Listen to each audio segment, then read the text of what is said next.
He just hit out like this, and I fell. And when I fell, he started kicking. Well, I was unconscious then for about 12 hours. He carried me home. He had to carry me home because I was unconscious. And when I came to in the morning, my face, you know, was literally like this through being kicked. When the swelling went down, I thought I couldn't see out of it because it was swollen up and closed right up. And when the swelling went down, I still couldn't see out of it. And I thought, well, when the bloodshot goes, I'll be able to see. And after about 3 or 4 weeks, I still couldn't see out of it. So then I had to go to the doctor, who sent me to the specialist, and it detached the retina, at the back. It's all damaged at the back. He said it can be done, but it will never be perfect. I was 5 months pregnant when it first started. And if I was unlucky enough to fall down, then I would get kicked. Because he was too drunk to sort of pick me up, so I'd just get kicked. And the police were called once when he, as we were walking along the road, he ripped my dress right from the back right the way down, and I was almost naked. That was when I went into premature labour, through being, you know, kicked and punched around. The police took me straight up to the hospital. I went into premature labour.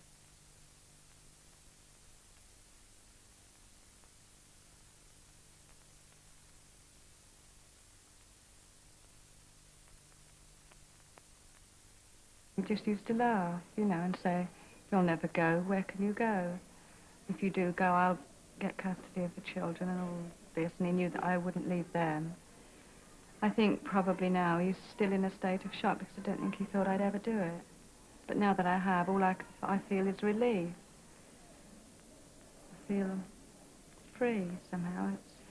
I don't feel all on edge and frightened anymore, which is what I have been the last 12 years, I suppose. It's just got worse instead of better. I mean, you can only give so much. You can't give all the giving. Maggie, put your feet on them. Oh, I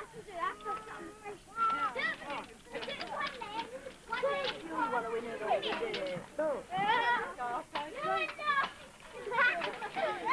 You want a pogo, stick your end one on in there. Watch it.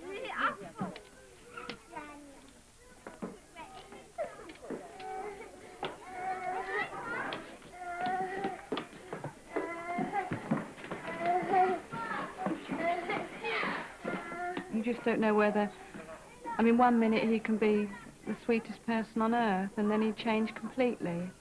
He'd try and strangle me or slap me across the face 2 or 3 times, punch me in the stomach, threaten me with scissors.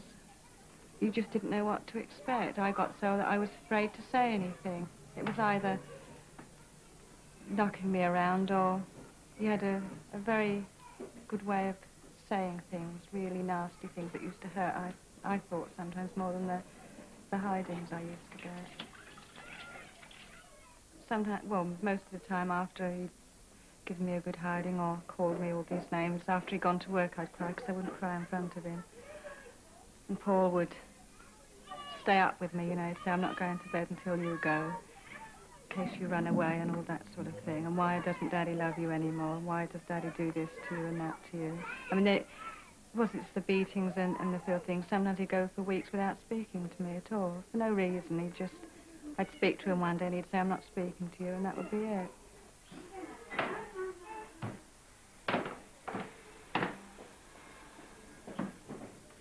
I used to think before, just after you're married, how can mothers run off and leave their children? But I can understand it now because I've been to the point many a time where I've thought, I just can't take it. I'll wait till they're asleep, but I couldn't do it. I had to take them with me. I don't think I've got any confidence in myself now. I used to have. When I used to go to work, the lady I worked for, she was a really nice person. I used to be happy there because I was away from him. But I have lost a lot of confidence. The things he used to say really used to make you feel as if you want to sink through the floor.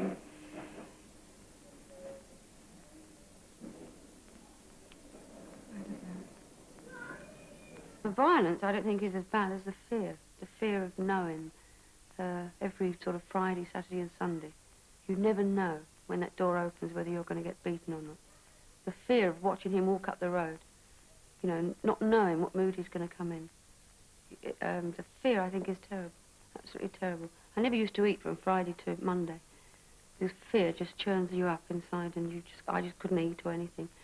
When my son was 2 months old, if anybody banged a door or made a noise, he used to go stiff. His arms used to go stiff because of his father's kicking the door and, you know, throwing things around. Just banging and making a noise. Danny used to just go like in a fit. You know, it was horrible to watch him. And once that happened, I said, well, that's it. I must get out. And the last time I got out, I said, that's it. I won't go back now. Because it was affecting Danny.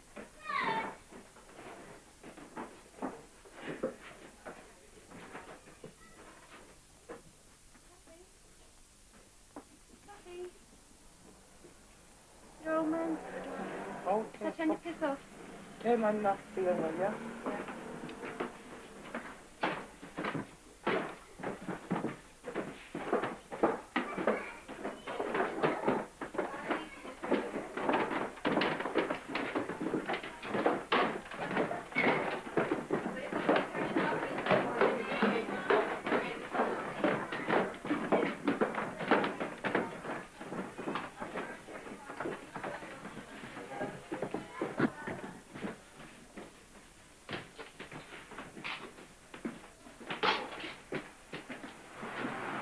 No, she's not feeling well. She's lying down. She had a tooth out. No, she's had a tooth out and she's not feeling well.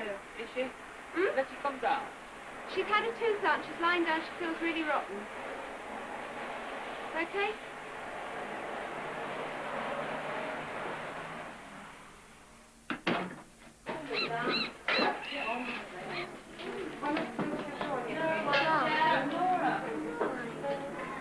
Oh, Nora.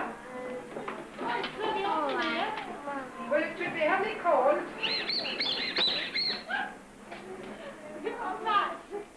No, I haven't. I was going to see you again.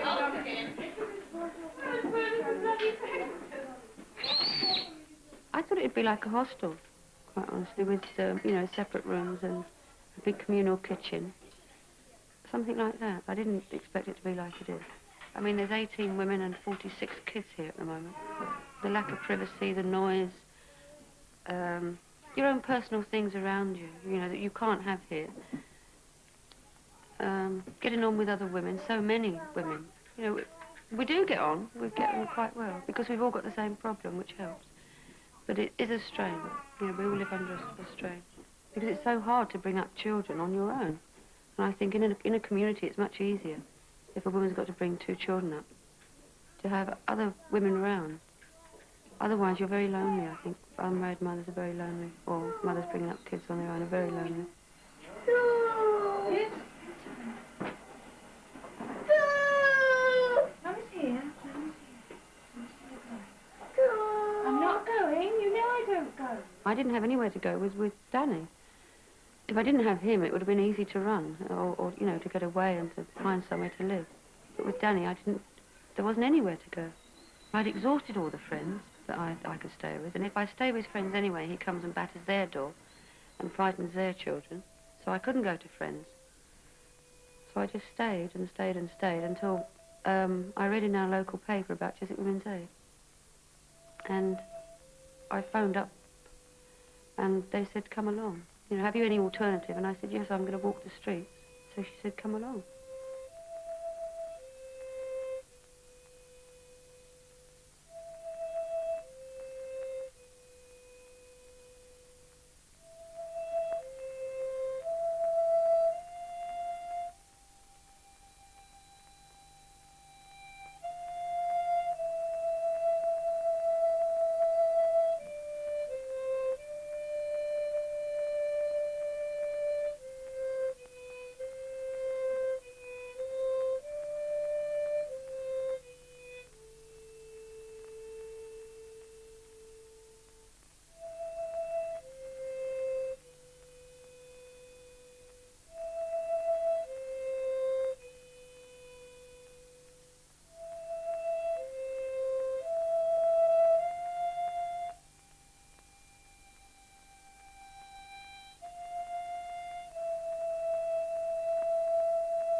It's very upsetting, the first couple of days in this house. If you get over the first 2 days, you're all right. But the first 2 days are terrible. I had a lilo on the floor. That was my first bed. But at least I was safe. This is what I felt. You know, it was... Everybody, they rallied round and cooked my dinner for me and made Danny's bottle and, you know, all sorts of things. They looked after me for about a fortnight. And then, all of a sudden, I was able to cope. You know, now I'm doing the looking after. Now I'm looking after, if they come in, I cook their dinner and sort of try and nurse their kids and let them have a couple of days, you know, to really settle in. Because it's, there's so many people and so many kids and, you know, you can't think about your own problems because there's so much noise going on, which is very good, really.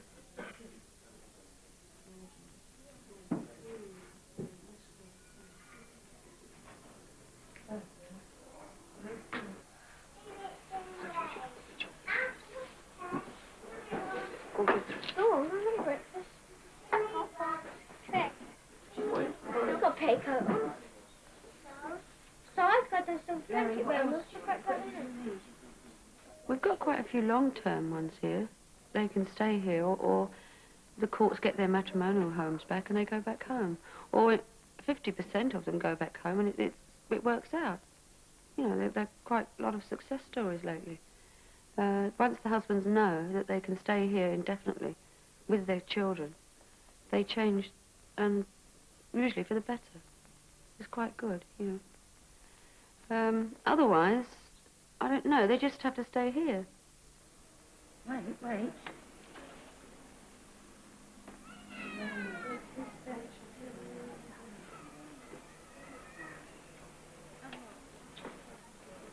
The bleeding sugar. What's the recipe?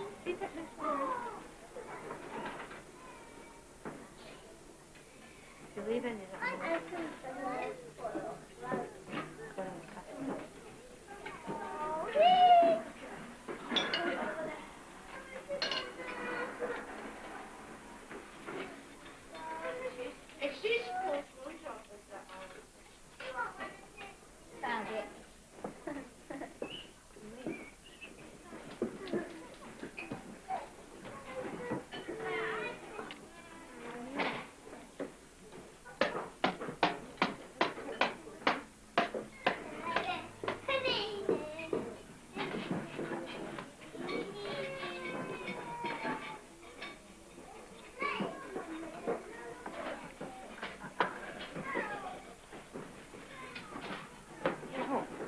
Get your bloody clothes.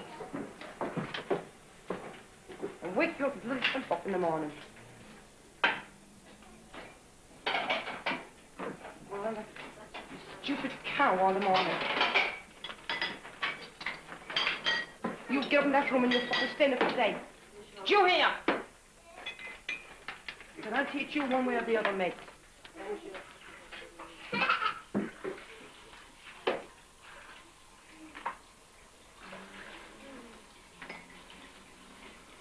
Ask you if you think I mean to be done, not mucking about.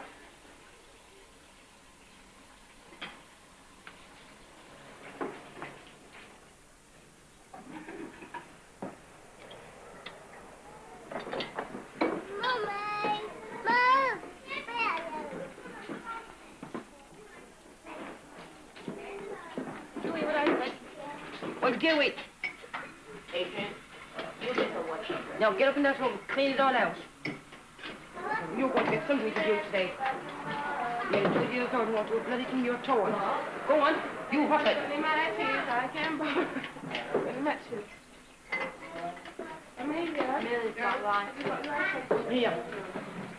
Yeah. Here. She's behind.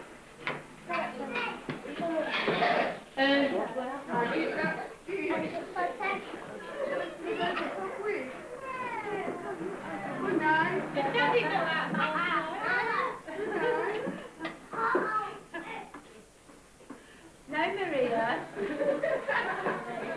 What have you got your colour buster for? Go do it. I have to do it to you.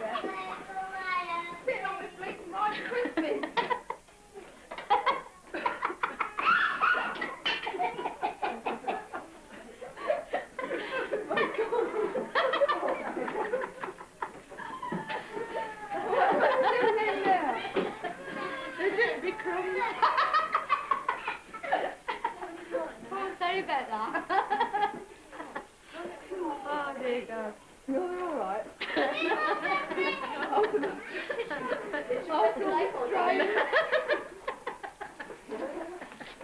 In that degree.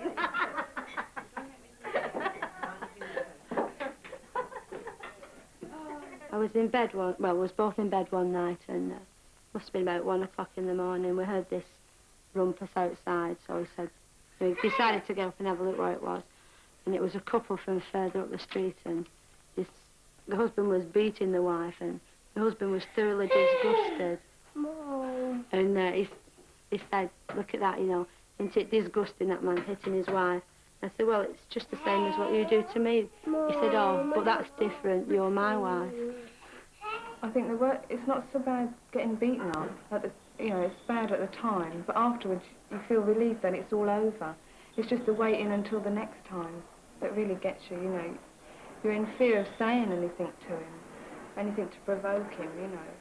You're in fear of saying anything at all, really.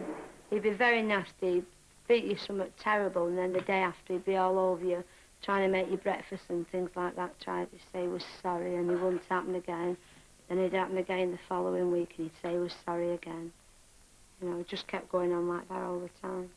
He thought to say sorry was enough. I never realised until I got married that he would have hit me or anything like that. We was living in a caravan, and this was about 2 weeks after I got married. He'd been going out every night. And because I said about it, I said, you know, we've only just got married, we should be staying in together. And he just picked up a shovel, you know, what you put coal on the fire with, and he threw that at me. And luckily that missed, but then he went to thump me. You know, he thumped me in the face, and he just drove off in his car. Well, a fortnight prior to me leaving, he'd give me a really good hiding. He'd kick me up and down, and my face was a real mess. I couldn't comb my hair for a week, he'd pulled it that hard, and lumps all over my head and black eyes, and face was cut.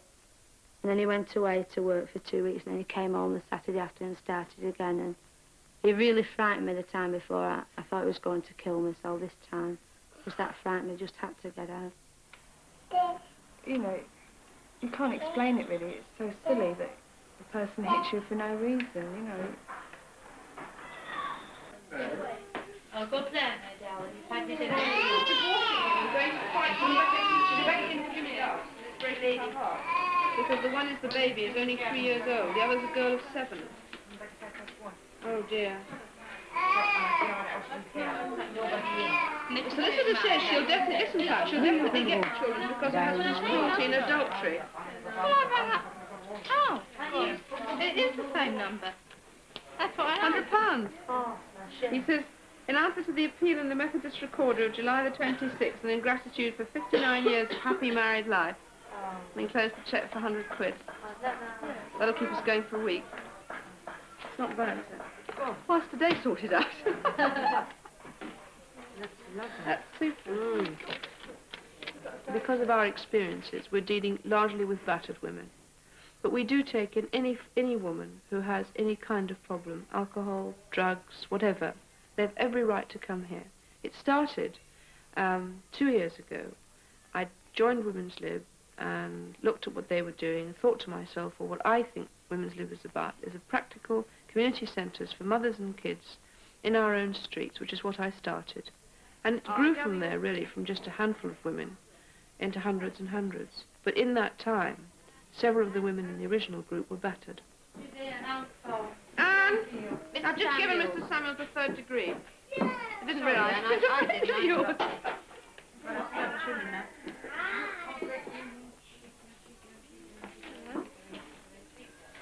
Wait. Eh?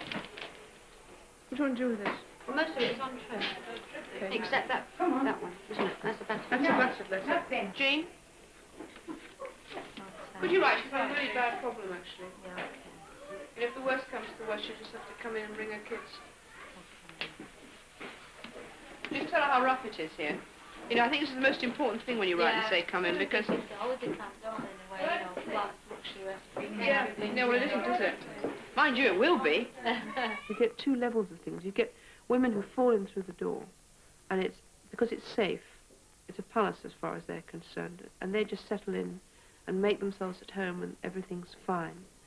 You get other women who find it much more difficult. Maybe the kind of battering they've been used to is more mental, and the strain for some women of giving up a really nice home they spent all their lives getting together, and by coming here there's a chance they may never see any of that again. They're just going to have 2 plastic sacks full of clothes and their kids. No money, no future.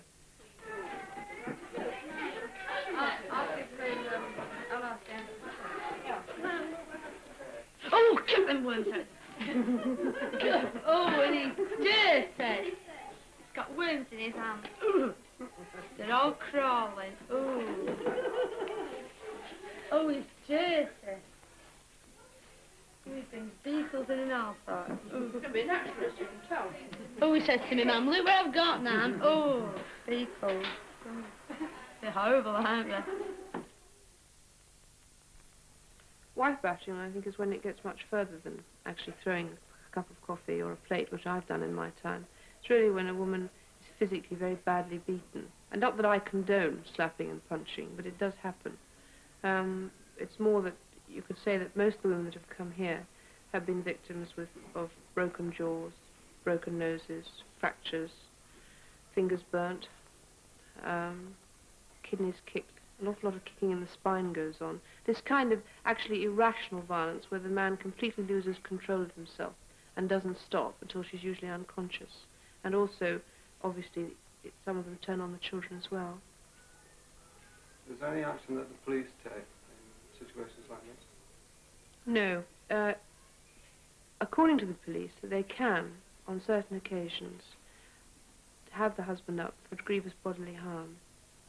But it's almost impossible, because if they're called to a scene of violence and they bang on the door and the husband comes to the door and says, go away, in fact, he has the right to tell them to go away. They're trespassing on his property. If they decide that he's really killing her and insist on going in, they can go in, they can take him away, and they can bring him up in front of a magistrate. The chances are, the last case we had where a woman had a broken nose and cracked ribs and a kicked spine, it was a £5 fine. So the police really don't bother very much. I think they get as disheartened as everybody else. Is it difficult to get women to testify against their husbands? Well, put yourself in her position. If somebody mugged you on the streets and beat you up, and then you were left in that man's company for 2 days, and the police were coming back to get a statement off him, do you think you might change your mind by Monday morning? Well, that might, yes. I think this is exactly the problem, that you cannot leave the woman in the house with the man and expect her to put up with being harassed and terrorized by him. Of course she's going to change her mind by even the next morning. He simply says, like in one case, he stood behind the door with the knife at the children's throats when the police came. She opened the door and told the police to piss off. What else could she do? What about local authorities? Well, it's a ridiculous situation with the local authority. A woman who goes to the local authority, the social services in fact, and says, I've been beaten up. In one case, she stood there, she had 4 children. The older one was 14. She had been throttled by the husband and thrown down the stairs. The mother was badly bruised and said to the social worker, I've been battered, can you take me in? They said, I'm sorry, there's nothing we can do. You have a home to go back to. Go home and we will visit your husband. She said, but I don't dare go home. And they said, well, there's only solutions. We can take your children into care. You'll have to find somewhere for yourself. And I think as far as the social workers are concerned, it's not so much even based on any kind of theory. It's based purely on the fact there is no pigeonhole for a woman who's battered. She's not technically homeless, therefore there's no need to rehouse her. No.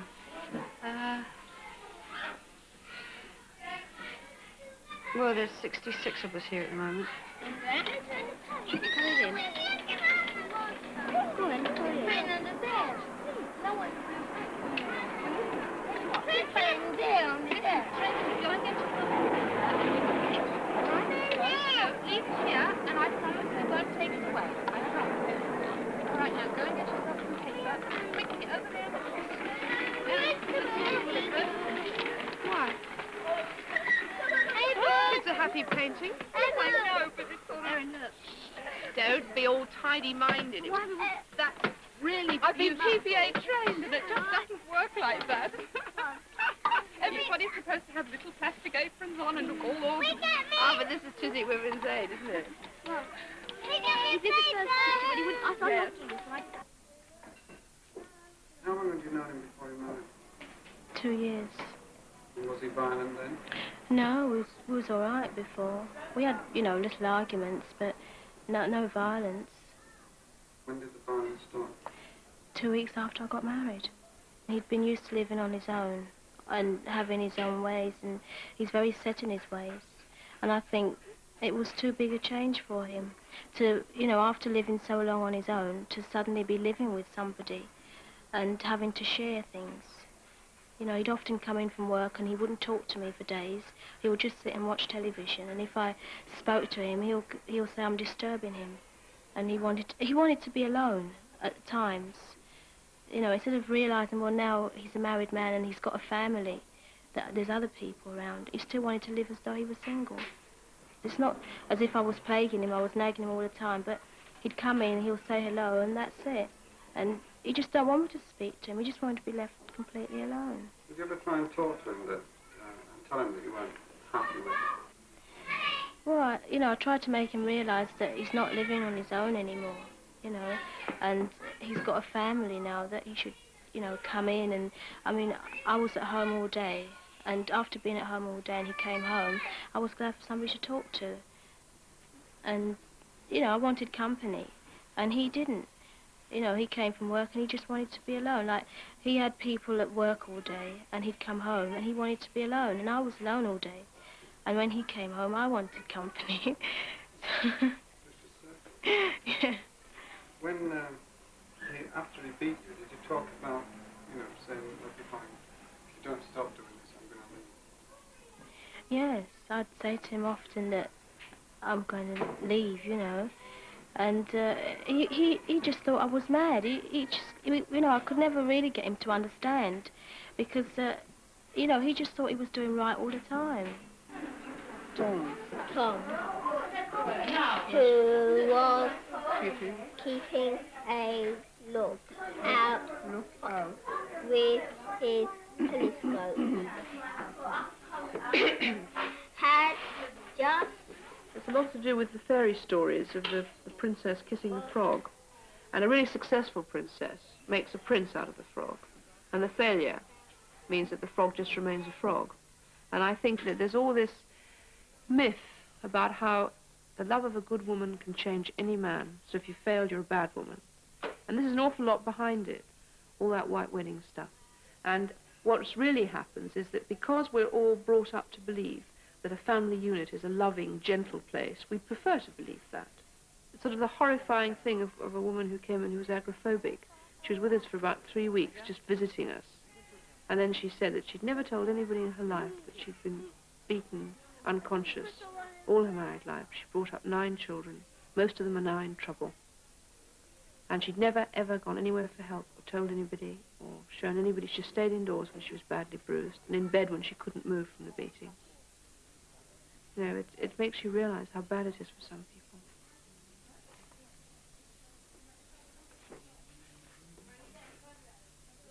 I think the biggest thing that women discover when they come here is that women actually quite like women.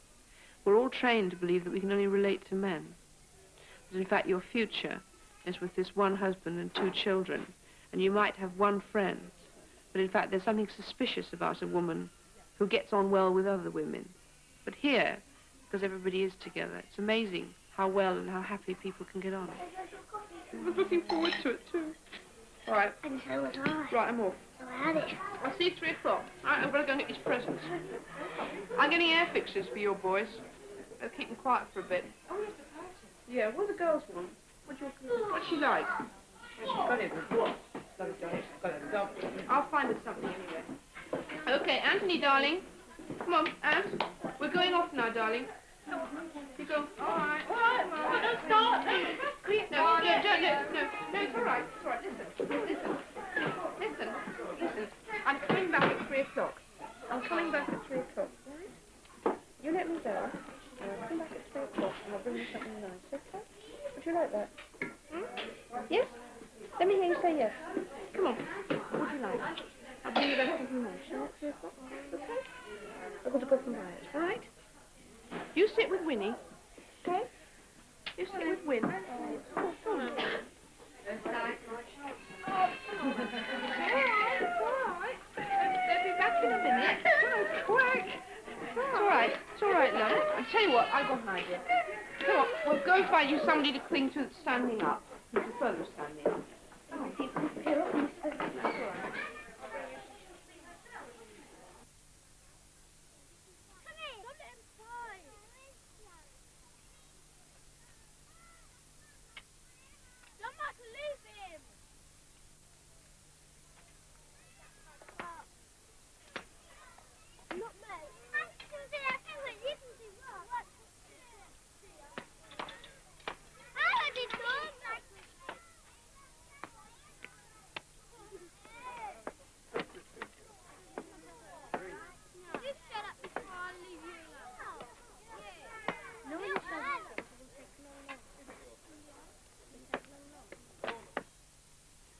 All the children here, when you talk to them, and I think it's the saddest thing, are in a great deal of confusion about what's happening to them and why. Here we have what? Last month, something like 159 children through. Those children have seen scenes that none of us have probably seen. I don't know if any of you have come from battered homes. But those kids have seen things that probably the majority of families have never experienced and never will experience. So, and it's quite interesting how little they say about it. One or two come in and talk all the time about the violence, but on the whole it's very contained and it's not discussed, except occasionally you'll notice an eruption of violence, and then it's very violent. They don't fight like ordinary children who wrestle. They fight really to kill, and they have to be stopped. And I know that some of the adults who take them on to have a little game with them find very soon that they've been punched in the stomach or hit in the mouth. And they're quite bewildered because they're not used to boys of 8 and 9 fighting to hurt. But the boys don't understand the limits of violence because in their home life there's only one kind of violence. That's a sort of killer instinct. So they've really got to start all over again.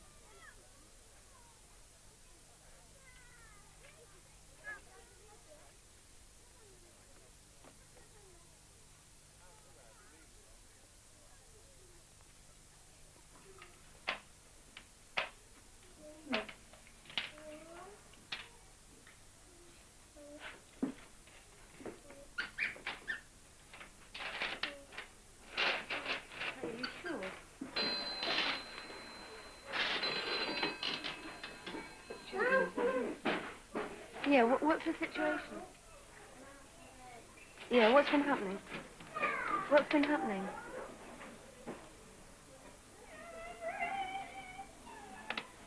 You've been beaten. But you have in the past. Where are you? Hounslow, have you been in touch with a social worker or anything?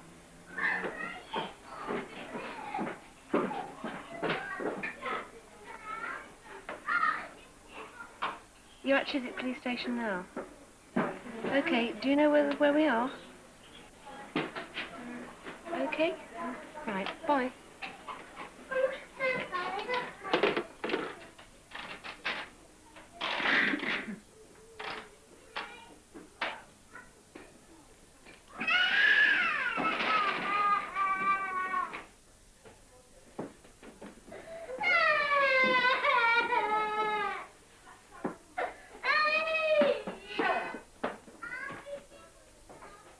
It's all just sort of makeshift, really. I mean, as you can see, we've been given this super house by Bovis. But the government, a lot of sympathy from the government, but no money. We're now trying to negotiate with Social Security for some rent, but for 2 years we've had no money at all, putting people out. You know, eventually we'll get our urban aid grant, but that's only for specific things. Many of these children have never really had parties because the situation at home was such that those sort of things were never celebrated. And whenever we find out it's one of the children's birthdays, we try and give a party. They all enjoy it enormously, and with this many children in the community, we seem to have parties almost every day. They're filthy. My life. Did you come to that? Mama, can I have some corn? You have yours in a minute, Poppy. I put it in a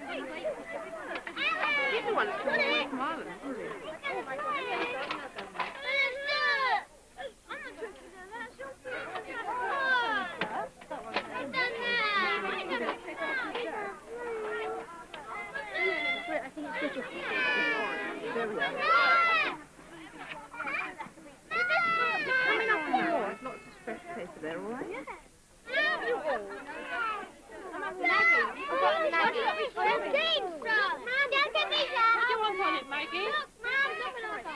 Oh my God. Cut that one. If you've got yours, I think Yes, let's see who's got John, Erin, you got yours, move out of the way. Who's here? Here. He's gonna find the thing. There's toffee on that one. Who wants toffee? I mean, I think for many of the women here will continue to live in communities of other women and children. Many may go off and marry again. Many may have boyfriends. But there is possible alternatives for women who've had very bad experiences in marriage. From Women's Aid point of view, we've had an offer of a vicarage from a young property tycoon, I think you could describe him, in Bristol, which will be fabulous. That'll start our first community. And we hope to spread that way. The best and the happiest situation, certainly for children, is a stable marriage. But it isn't possible for everybody. It's one of the most difficult things to achieve anyway. Wait, tutti cake.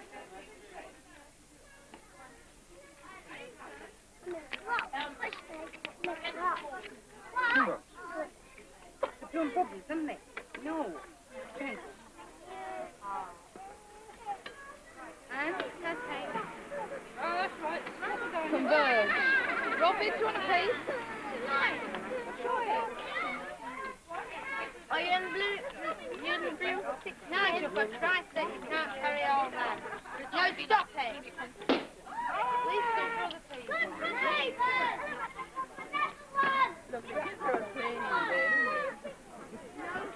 Anyone want to play for breakfast? You blow. Can you tell me how you came here? I lived in a truck. Sorry, how did I got lived in a truck. why did you get a lift on a truck? Because my husband was going to beat me up. Does he often beat you? Yeah, all the time. Does he have any reason for beating you? Yeah. What reason?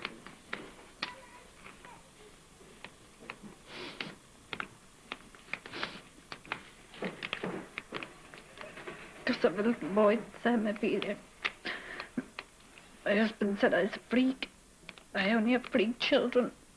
He said that he hates me. He's going to make me suffer and going to make me pay. Pay for what? Why did you pay? Has he always beaten you? Yeah. Even before you were married? No. What was it like before you were married? It was very nice. Did you go out with him? And, Yeah. Did you know he was violent at that? No.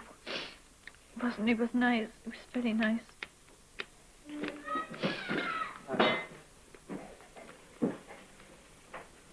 When you married him, did it change? Yeah. Just used to hit me, slap me, and kick me. And I was putting up with that until up to about 6 months ago. And he got worse. He went like a sadist. And he used to twist my arms and jump on them and twist my legs, bite me in the chest, pour scalding water over me, spit on me, and go toilet on me, horrible things. Why did you put up with it so long? I was willing to accept the other way he was, you know, supposed to hit me and kick me just for security. And so that, you know, I'd have the kids and I'd have the house and he'd be supporting me. But then when he started to get worse and worse, I just couldn't stand it. When you said it was getting worse and worse, what were the things that you did to stop it? Like about 3 weeks ago, 7 o'clock in the morning, he twisted my arm and put it over his shoulder, and he jumped and it all cracked, and I got police and they took me to hospital and torn all the ligaments in my arm. And the police just brought me home again and told me that there was nothing they could do. That, you know, I'd have to get out. And my husband seemed to be a maniac for what he was doing to me. But I just didn't have anywhere to go. Did you talk to him about? Yeah. I begged him and pleaded with him every day to stop it and try and settle down. And he just wouldn't. He just kept saying how he hated me, that he was going to make me pay and I was going to suffer. He keeps saying he was going to make you pay. What Yeah. Nothing. I hadn't done anything wrong. He didn't accuse me of going out with other men because I didn't do it. He knew I didn't do it and never accused me of that. But he used to call me all names and he used to get drunk and, you know, open the door and throw me out. And he'd scream for all the neighbours to look. And then he'd say, look, Rush, he's an old lag. Neighbours have seen him, neighbours have heard him. What made you actually run out of the house? See, he woke me up on Tuesday night and he started slapping me and hitting me and kicking me and throwing me out of the bed. And kids got very upset. And he got up and he put them down and he started hitting me again. And he went downstairs and he slept. And when I got up next morning, there was a note on the table telling me I was going to pay when they come home from work. So I went out to do shopping with the kids. And I was afraid. I was sick. I'm sick of admitting me. And I went up to his job and I asked him what was he going to do to me when he came home. So he said he was coming out of his work and he got his stuff. And we was walking down the road and he was walking behind me and he was saying how he was going to smash my face in when he got me at home. And he was getting nearer and nearer to me all the time. There was this truck coming and I don't know what made me do it. I just put out my hand and the truck stopped and I jumped in and it was too late then. What did you say to the lorry driver? What did you say to the lorry driver? I was crying. He asked me, did I run away from my boyfriend and my parents? I didn't say anything to him, so we were a good bit away. Then I told him. So he asked me where did I want to go. I said I didn't know where I was going. I had no money, no clothes, nothing. So he said he was going as far as London. And if I wanted, he'd take me there. So I said, yeah. When you got to London, where did you go? I don't know, he just opened the lorry and said I was in West End or something. And I just got out and I was walking around and I tried to get a job in a hotel where I'd live in. Until I thought I was going to do with me something. I couldn't get a job, so I went to Social Security. And they sent me up to the Labour. And then the Labour sent me to Social Services. And then Social Services wrote down the address of the other place. And that's how I come to be here. He said I wasn't dare put his hands on him, that he... And I was only shit, and I was there to be better. All them things he was doing. He said I was the size there, but... Do you think a lot of women have put up with things like that? That they do. Why do you think that is? Eh? Why is that? Do you know? Well, I put up with it for 6 years, because I had nowhere to go. I was afraid. What about going home? I can't go. Why can't you go home? Because I went home before, John made trouble at home. What do you mean he made trouble? And he used to come and when we weren't living together, I had to live with my mum and the kids, and he used to come and he used to beat me up at night in bed. And he'd tell my mum he only wanted to see me and I wouldn't tell them what was happening. And one night she made our Geraldine listen at the bottom of the stairs, and my mum heard him. And when she went up and gave out to him, he said he'd do something for it in the papers and make a show of my family. And he went down and he got all his friends from Sallynoggan where he lives. And they robbed the shop where my mum deals and they all got caught and it was in the papers.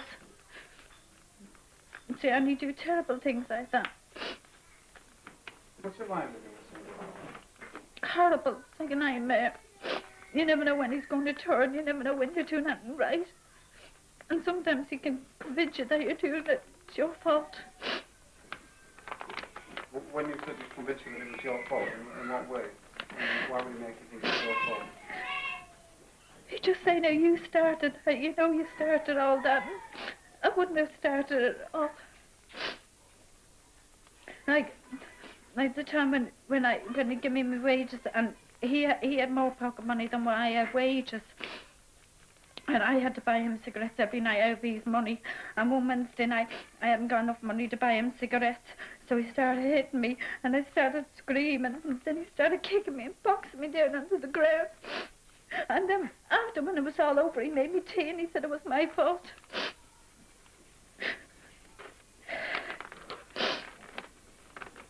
Do you love it? No. What about the children? What do they think of it? They're all right. John Paul, that's the baby. Well, he's 3.5. When my husband starts him, he goes hysterical and tries to pull John off. Say, Bar Cindy, she just kind of stands there and accepts all like what she's saying, because she's seen it since she was a baby. Do you think the children are going to grow up disturbed? Yeah, I do. Do you think it was irresponsible to walk away leaving the children? Me? Yeah. I didn't know what to do. So I had to go back to the house and then murder me or do something. I didn't want to leave the kids. I've never left the kids since I had them. What about if you went back to the police? Please don't do nothing. Please just come, and if you need to go to hospital, take it to hospital and bring you home and tell you that there's nothing they can do. And then, you see, my husband just laughs at that when they're gone then.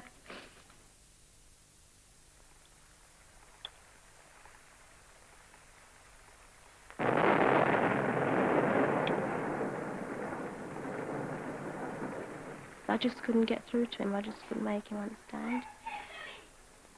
It's only women that are beaten up that'll understand.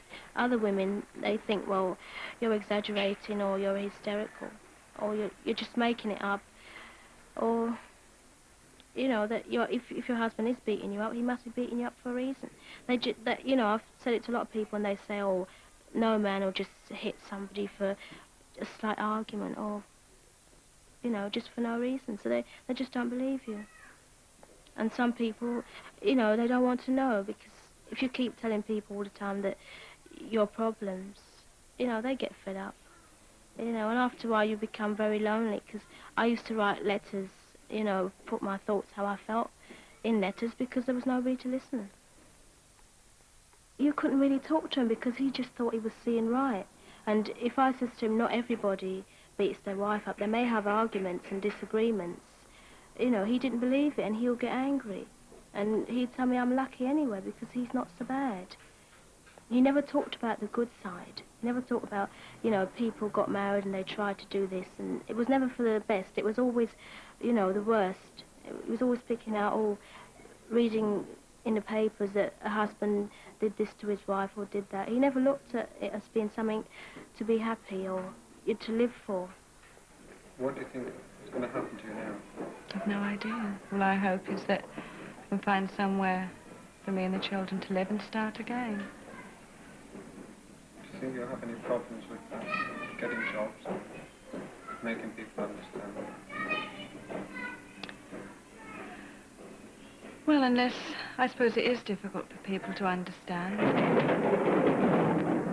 I told you I'm a jinx, didn't I? Well, I think people do tend to look down on divorced couples. But unless you've been in a situation where, what can I say? When it's either putting up with a good beating for the rest of your life and having the children miserable and nervy and that sort of thing, it's either a divorce or a life of misery. And I think you owe it to the children, really. I mean, I had a wonderful, happy childhood, you know, and my kids haven't had it.